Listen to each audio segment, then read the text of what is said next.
श्री सीताराम जी महाराज की जय। श्री सदगुरुदेव की जय। श्री गिरिराज महाराज की जय। श्री चंद्र सरोवर तीर्थ की जय। श्रीमद् भागवत महापुराण की जय। आप सब ने उत्सुकता करिए कि कछु राजेंद्र जी के बारे में आप बताओ। तो पहले हम अपना परिचय दें। मध्य देश में, मध्य प्रदेश में टीकमगढ़ जिला है। टीकमगढ़ नयो नाव है, पुरानो नाम ओरछा राज्य था। झांसी के पास ओरछा है, जहाँ रानी कुंवर गणेश और महाराज मधुकर शाह बड़े भाई भक्त हो गए। रानी कुंवर गणेश जी अयोध्या से राम राजा को लेके आए। हमारे पूरे ओरछा के ही रहने वाले थे। और ओरछा में भी हम लोग कान्यकुब्ज ब्राह्मण हैं, तो कानपुर के पास से कान्यकुब्ज से यहाँ पर आकर के राजा ने बुलाया। और इसके बाद में ओरछा राज्य के अंतर्गत मोहनगढ़ है। मोहनगढ़ में किला है बड़ा भारी। जगह जगह उन्होंने किले स्थापित किया, तो उनके आश्रय से हमारे परिवारों को वहाँ पर स्थापित किया। कुछ जागीर लगाई, जमीन वगैरह लगाई। इस तरह से ग्यादीतपुरा में हमारे पूर्वज पहुँचे। और उसके बाद में एक गांव था कुंजपुरा। वो कुंजपुरा के पास में ही अचर्रा गांव हुआ। अचर्रा के मूल में यही कि आचार्य के लिए वो जागीर दी गई। आचार्य को गांव दिया गया, तो आचार्य ग्राम से वो अचर्रा प्रसिद्ध हो गया। हम अचर्रा के रहने वाले हैं। मोहनगढ़ के पास है अचर्रा, ओरछा राज्य में है। हमारे पिताजी पंशी सरयू प्रसाद जी अध्वर्यु, हम अध्वर्यु हैं। और पूर्वज हमारे पढ़ाने का काम करते रहे, विद्यार्थियों को पढ़ाते रहे, पांडित्यकारी करते रहे, इसलिए पांडे पांडे कहलाने लगे। तो हमारे पिताजी श्री सरयू प्रसाद जी पांडे, उनका अध्ययन संस्कृत का ज़्यादा नहीं हो पाया। यथासंभव तालबेहट संस्कृत विद्यालय में उनका अध्ययन हुआ, पर परंपरागत से जो प्राप्त ज्ञान था उसके आधार पर पांडित्य कर्म करते, श्रीमद् भागवत जी की कथा करते और गौ सेवा का विशेष शौक रहा। हमारे ही सामने 40-45 गायें और भैंसें वगैरह, इस तरह से खेती वगैरह। तो हम लोग अचर्रा गांव के रहने वाले हैं। हमारे पिताजी भी श्रीमद् भागवत की कथा करते थे। हमने भी अध्ययन किया। अध्ययन करने के बाद अध्यापक बन गए और पिताजी के अनुकरण पर हम भी भागवत करने लगे। हमने बीए में यूनिवर्सिटी टॉप किया और उच्च श्रेणी शिक्षक बन के रिटायर्ड हुए। और हमारे जीवन की सबसे बड़ी घटना, जिसे सौभाग्य कहा जाए, श्री भक्तमाली जी, श्री श्री गणेश दास जी भक्तमाली जी का शुभागमन है। हमारे क्षेत्र में एक हनुमान धारा स्थान है, वहाँ पर यज्ञ हुआ। उस यज्ञ में, उसके यज्ञ के कराने वाले श्री सरयू प्रसाद जी रामायणी जी थे, अयोध्या जी के थे। अयोध्या से जी पंडित जी आए थे। तो हमारे बड़े भाई का अध्ययन बनारस रहा, श्री भागीरथ जी।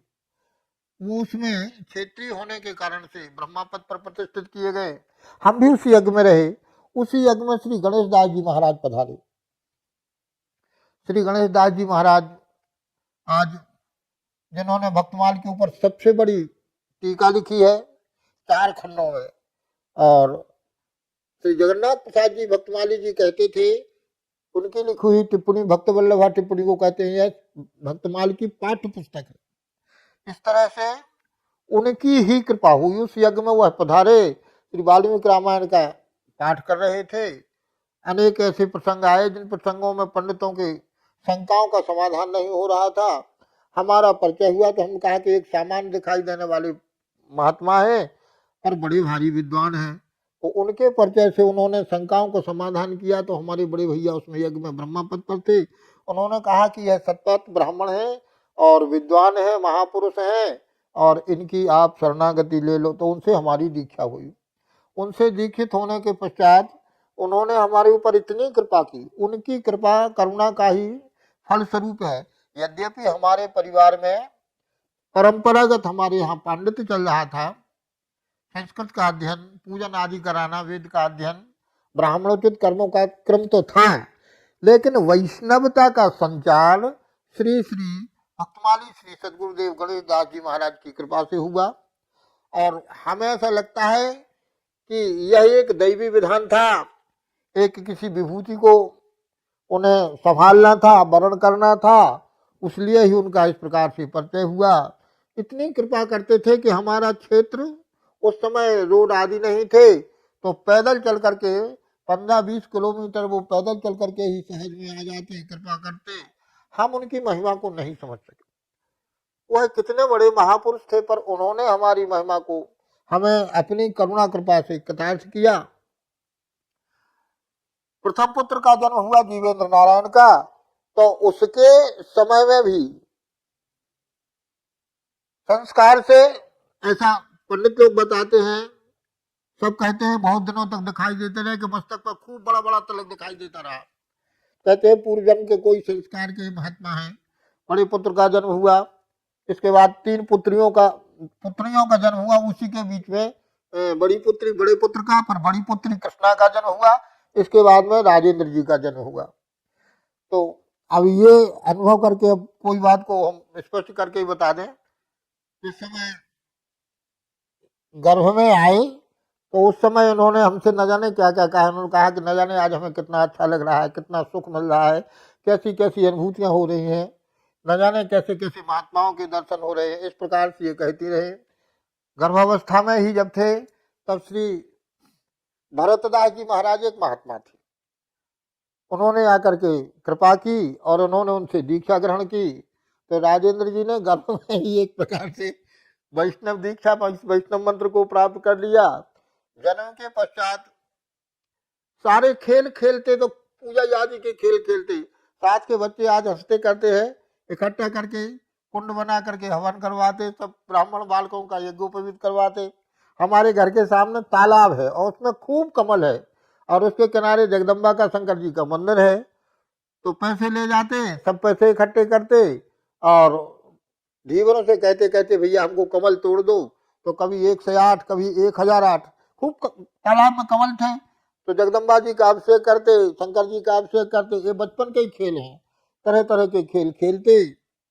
इस प्रकार से बचपन भी उनका। आज जो पेड़ लगा हुआ है हमारे घर के सामने पाकर का, और खेल खेल में ही शंकर जी के मंदिर से और पाकर का छोटा पेड़ ले आए और वो पाकर अपने हवन कुंड में लगा दिया। आज बड़ा भारी पेड़ है वो। और शंकर जी की इतनी कृपा उनके ऊपर रही कि अभी अचर्या का कार्यक्रम हुआ तो शंकर जी के स्थान का पूजन नहीं कर पाया, तो शंकर जी ने उनको प्रेरणा दी, स्वप्न दिया कि बचपन से आप हमारी पूजा करते रहे और आप हमको कैसे भूल गए। तो पंडित जी ने फिर जाकर के पूजन किया और कहा। इस प्रकार से देवताओं ने बड़ी भारी कृपा की। कभी गोमती चक्र मिल गए, कभी कोई ठाकुर जी मिल गए, इस तरह की अनुभूति होती रहे। सबसे बड़ी बात यह हुई कि भक्तमाली जी, जब से श्री श्री गणेशदास जी महाराज भक्तमाली जी का हमने शरणागति ग्रहण की, उनके शिष्य बने, तब से उनके साथ में खूब महात्माओं का गांव में आना जाना हुआ। हमारे घर में 1-2 बार महाराज जी आ जाते तो खूब बढ़िया बढ़िया कार्यक्रम, भक्तमाल भागवत जी, खूब बड़े बड़े कार्यक्रम होते उनके साथ में। खूब बड़े बड़े संत, श्री गोपालाचार्य जी जैसे, और ऐसे ऐसे संत की जिनकी ऐसी निष्ठा है कि जो कभी वृंदावन के ब्रज छोड़ के नहीं जाते, पर भक्तमाली जी के साथ में कृपा पूर्वक अचर्या में पहुंचे।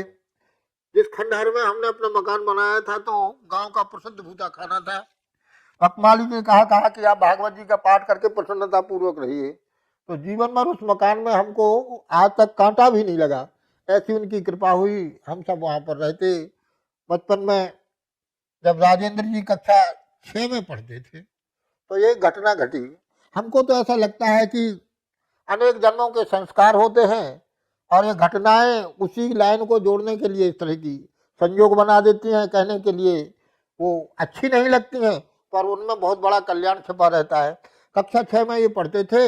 एक अहरवार जी, चर्मकार को अहरवार कहते हमारे यहाँ, वो लोग नया काम और वैसे चर्मकार चमार कहते, पर अहरवार कहने लगे वो लोग अपने लोगों को। तो एक दुमदुमा के रहने वाले एक अहरवार जी उनके कक्षा अध्यापक थे और पता नहीं किस बात से उनका तिलक स्वरूप कंठी आदि से विरोध सा था। तो अब ये उस बालक के संस्कार थे, हमारे परिवार के संस्कार थे, पर हम महाराज जी से संस्कृत हो गए तो हमारा जो तिलक स्वरूप लगाते, ऊर्ध्वपुंड लगाते, कंठी पहनते और इस तरह से बड़ी शिखा आदि। राजेंद्र का भी समय से यज्ञ उपाधि आदि हो गया, बचपन के संस्कार अच्छे थे। तो राजेंद्र की खूब बढ़िया शिखा, गले में कंठी और बढ़िया तिलक मस्तक पर, और हाफ पैंट बुशर्ट पहन करके बस्ता लेकर के जाते। तो जहाँ माध्यमिक विद्यालय है वहाँ पर जो है हनुमान जी का मंदिर है, हनुमान जी को प्रदक्षिणा करते, प्रणाम करते, फिर कक्षा में बैठ जाते। तो अध्यापक न जाने उसका किस तरह का विद्वेष था, स्वाभाविक वैर कहें क्या कहें, वो कुछ ना कुछ लेकर के कुछ ना कुछ बहाने, पढ़ने में तो होशियार थे, समय से आते थे, कोई बहाना उसको मिलता नहीं था, तो किसी ना किसी बहाने से कुछ टोकता था। तो कबीरदास जी का पाठ पढ़ाते पढ़ाते उसने कहा कि कबीरदास जी ने पाखंड का विरोध किया। कबीरदास जी पाखंड के विरोधी थे और पाखंड जैसे पंडित जी करते हैं ऐसा कहने लग गया। राजेंद्र की ओर इशारा करके कहा कि पाखंड जैसे पंडित जी करते हैं। तो राजेंद्र ने कहा कि हम क्या पाखंड करते हैं। तो वो कहने लगा कि तुम इतना बड़ा तिलक लगाते हो, इतनी बड़ी चोटी रखते हो, गले में कंठी पहनते हो। तो राजेंद्र ने कहा कि हम भारतीय हैं, हम पाकिस्तान में नहीं रहते हैं, हम हिंदू हैं, फिर हम ब्राह्मण हैं, यह तो हमारा स्वरूप है, हमारा धर्म है। इसका इसके उत्तर में वो डांट के करने लगा चुप रहो। तो उन्होंने कहा नहीं नहीं रहते चुप। बचपन से बड़े स्वाभिमानी थे राजेंद्र जी, नहीं रहते चुप। खड़े हो जाओ, बोले नहीं होते खड़े। मुर्गा बनो, नहीं बनते मुर्गा, ना खड़े होते हैं। और नाराज होता होगा गया तो जो हेडमास्टर थे, प्रधानाध्यापक जी थे, उनसे शिकायत की, इस लड़के ने हमारा क्लास में अपमान किया और आप इसका रस्टिकेशन करो, आप इसको विद्यालय से निकालो, और ये आप नहीं करेंगे तो हम छुआछूत का केस हरिजन कल्याण विभाग में आपके ऊपर दर्ज कर देंगे। 2-4 जगह वो ऐसा कर चुका था, दुरुपयोग कर चुका था, अपने छुआछूत के बहाने परेशान कर चुका था लोगों को। हेडमास्टर साहब सीधे सच्चे थे, गुप्ता जी थे, एनडी गुप्ता, उनको ये लगा कि ये हमको फंसा देगा तो कितनी पेशी करती रहेंगे, सरकार में कौन पूछता है, निरपराध लोग परेशान हो जाते हैं इस बहाने, और ये चतुर चालाक है, होशियार है। तो उन्होंने उसको समझाने के लिए, शांत करने के लिए क्लास में आए, राजेंद्र से डांट डांट करके कहा क्यों जी तुमने अध्यापक का अपमान क्यों किया। तो राजेंद्र ने कहा हमने कहा अपमान किया, हम तो कुछ कही नहीं, वही हमको पाखंडी कह रहे थे, तो हमने कहा कि हम कहाँ पाखंडी हैं, हम क्या पाखंड करते हैं, उन्हीं ने हमारी चोटी को हाथ लगाया, उन्हीं ने हमारा अपमान किया, और आप उल्टा हमसे कह रहे हैं। बोले चुप रहो, तुम्हारे अध्यापक का तुमको अपमान नहीं करना चाहिए। ऐसा कह के उन्होंने 2-4 तमाचा मार दिए और बालक राजेंद्र अपना बस्ता लेकर के चले आए। जब चले आए, घर पर आए तो इनका लाल चेहरा था, और माता जी से ने पूछा तो इन्होंने जैसा जो कुछ हुआ हो, फिलहाल हम जब घर आए तो ये बहुत नाराज थे, इतने कि बताओ उसकी क्या गलती हुई, क्या टीका लगा के विद्यालय में नहीं जा सकता है, क्यों ऐसा कहा ऐसा कहा। तो हमको क्रोध आया तो हम हेडमास्टर के पास गए। हेडमास्टर साहब पहले से हाथ जोड़ के खड़े हो गए, कहने लगे कि इस बालक के संबंध में हमारी कोई शिकायत नहीं है, समय से आता है, किसी से झगड़ा नहीं करता है, पढ़ने में होशियार है, शांत है, कोई बात नहीं है, पर हम आपसे प्रार्थना कर रहे हैं अपनी सुरक्षा के लिए, अपना समझ करके हमने और अपनी सुरक्षा के लिए गलत काम किया, इसको हमको नहीं पीटना चाहिए था, आप हमारी गलती को क्षमा करें। ऐसी नम्रता पूर्वक कहने से हम ठंडे पड़ गए। पर यहाँ आने पर राजेंद्र ने कहा कि हम ऐसे विद्यालय में पढ़ेंगे नहीं। तरह तरह से समझाया, क्या करोगे, तो कहा कुछ कर लेंगे, चाहे मजदूरी कर लेंगे, कैसे ही बिना पढ़े रह जाएंगे, पर हमको ऐसी विद्या नहीं पढ़ना है। हम तिलक नहीं लगा सके, हम चोटी नहीं रख सके, हम कंठी नहीं पहन सके, और इस बात से ही हमसे घृणा की जाए, हमें ऐसे विद्यालय में नहीं पढ़ना है। अब हमारे सामने समस्या आ गई। उसी समय बरुआ सागर के स्वामी श्री शरणानंद जी पधारे बंधा गांव में, तो उनका दर्शन करने के लिए हम जा रहे थे, तो राजेंद्र कहा हम भी चलते हैं, चलो। तो ये बैठ गए, हमारी साइकिल के पीछे बैठ गए, पहुंचे वहां पर, तो जो ही प्रणाम करने को दूर खड़े थे हम लोग, तो स्वामी श्री शरणानंद जी बहुत अच्छे महापुरुष थे, सन्यासी थे, करपात्री जी के गुरु भाई थे, बरुआ सागर में स्वर्गाश्रम में सदा अखंड कीर्तन उनका चलता रहता था, क्षेत्र में पधारे थे कृपा करके। तो उन्होंने दूर से ही देखा राजेंद्र को, और दूर से देख करके संकेत में बुलाया, सारा हाथ का इशारा करके बुलाया, तो ये पास चला गया, बड़े प्रेम से पास चला गया। अब पता नहीं क्यों उन्होंने कहा कि कुछ सुनाओ। तो हम जब पूजा करते थे तो गीत गोविंद की अष्टपदियां गाते थे, तो 1-2 अष्टपदियां उसको भी याद थी, तो सुनाने लग गया। जब अष्टपदियों को सुनाया तो इतने आह्लादित हुए वो, इन्होंने खूब आशीर्वाद दिया। फिर हमसे कहा कि इस बालक को हम लिए जाते हैं।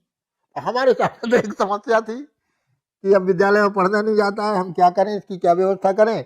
और उन्होंने ऐसा कहा तो हम कहा कि बहुत अच्छा है, ये आपकी कृपा है। लोगों ने बुला करके हमसे अलग से कहा कि आपने इसकी मैया से नहीं पूछा, अपने पिताजी से नहीं पूछा, अपने इसकी बउआ से नहीं पूछा, किसी से नहीं पूछा, ऐसी स्वीकृति दे दी। हमने कहा महात्मा है या सच्चे संस्कार देंगे जैसे वो चाहता है। विद्यालय उन्होंने जाना बंद कर दिया, से विद्यालय में हमको नहीं पढ़ना है, हमारे पास तो समाधान नहीं है, हमें तो महात्माओं के प्रति श्रद्धा है, हमने तो कह दिया है। वो अपने एम्बेसडर में बैठाल करके बरुआ सागर ले गए। राजेंद्र के संस्कार ऐसे थे कि हमारे घर में एक देव कुंवर जी हमारी बुआ थी, वो बाल विधवा हो गई थी, तो उन्होंने इतना सत्संग किया था, पिताजी भागवत जहाँ जहाँ करने जाते थे वो साथ में जरूर जाते थे। उनको हजारों कीर्तन गाना और इतनी कथाएं आती थी, भागवत की कथा, महाभारत की पूरी कथा, न जाने कितनी कथाएं आती थी। राजेंद्र का के प्रति उनका इतना वात्सल्य था कि राजेंद्र को वो अपने पास लिटाते थे और राजेंद्र जब देखो उनसे कथा पूछते थे। इतना ही आत्मीयता थी कि जब उनका शरीर छूटा तो वो यहाँ आकर के राजेंद्र को वृंदावन में आकर के उन्होंने दर्शन दिया और राजेंद्र ने उनका तर्पण तक किया।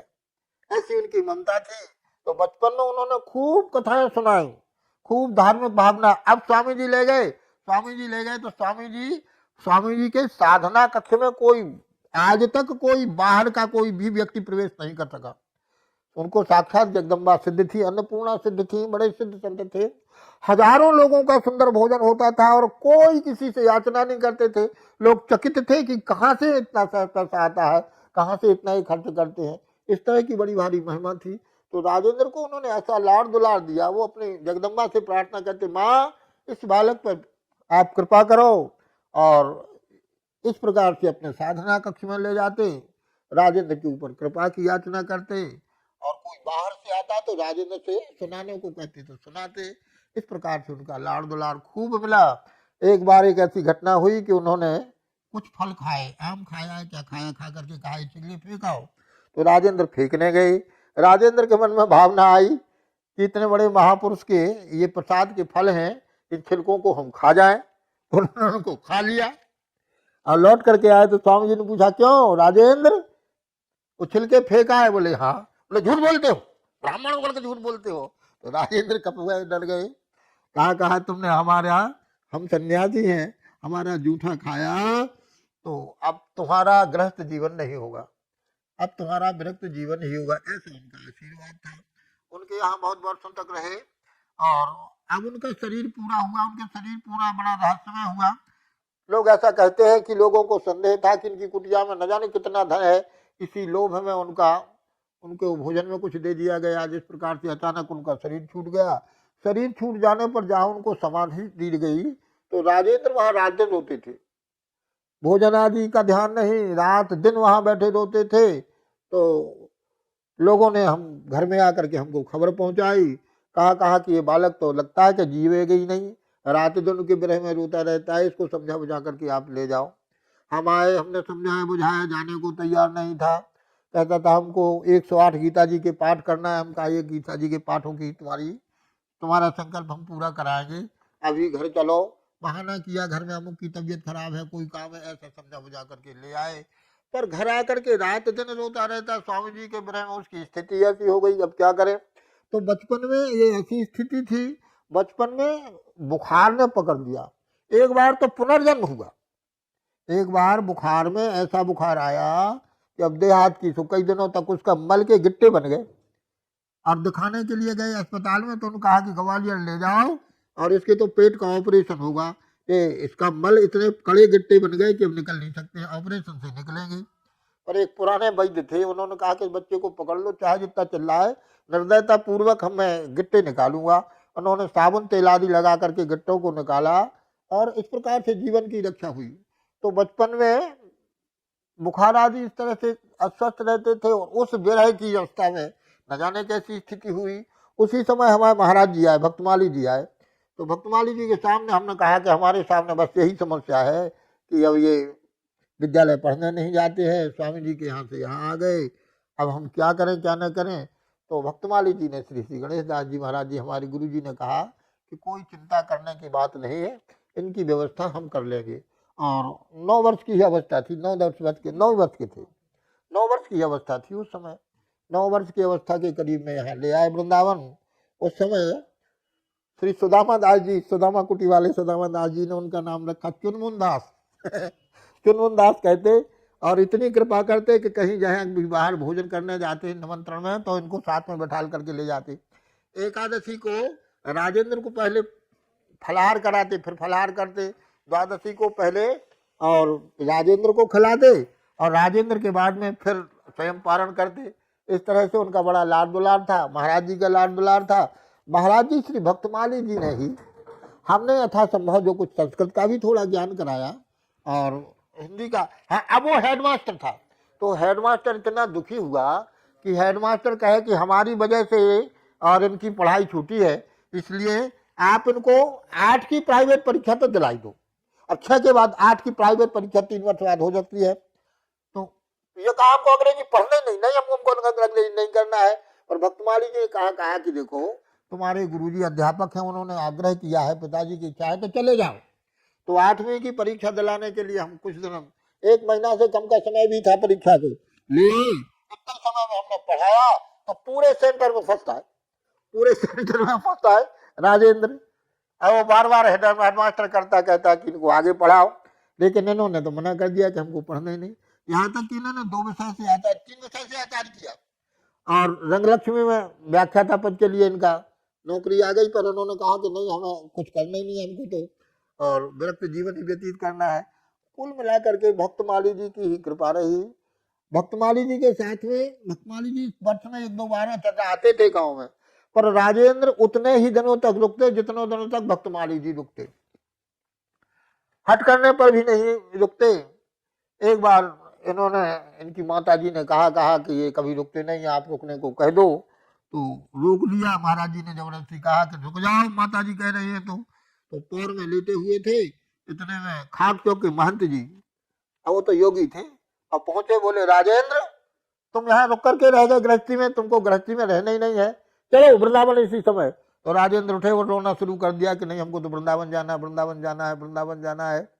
और फिर राजेंद्र वृंदावन चले गए। हम लोग क्या करते, यहाँ आने पर खाक चौक के महंत जी ने उनसे कहा तुम अचल ही रह गए, तुम्हारे पीछे हमें तुम्हारे घर तक जाना पड़ा, तुमको यहाँ तक ले आना पड़ा। ऐसे योगी थे। तो यह सारे संस्कार, अनेक जन्मों के संस्कार भक्तमाली जी इसी उन्हीं को लेने के लिए उस क्षेत्र में पहुंचे, उन्हीं को लेने के लिए हमारे गांव गए और ऐसा संयोग हुआ। उस संयोग से इस प्रकार से प्रारंभिक जीवन, इसके बाद हमारे संपर्क में ज्यादा नहीं रहे। यहाँ वृंदावन महाराज जी के ही संपर्क में रहे और महाराज जी के साथ ही जितना सुख, जितना जो कुछ हो सका।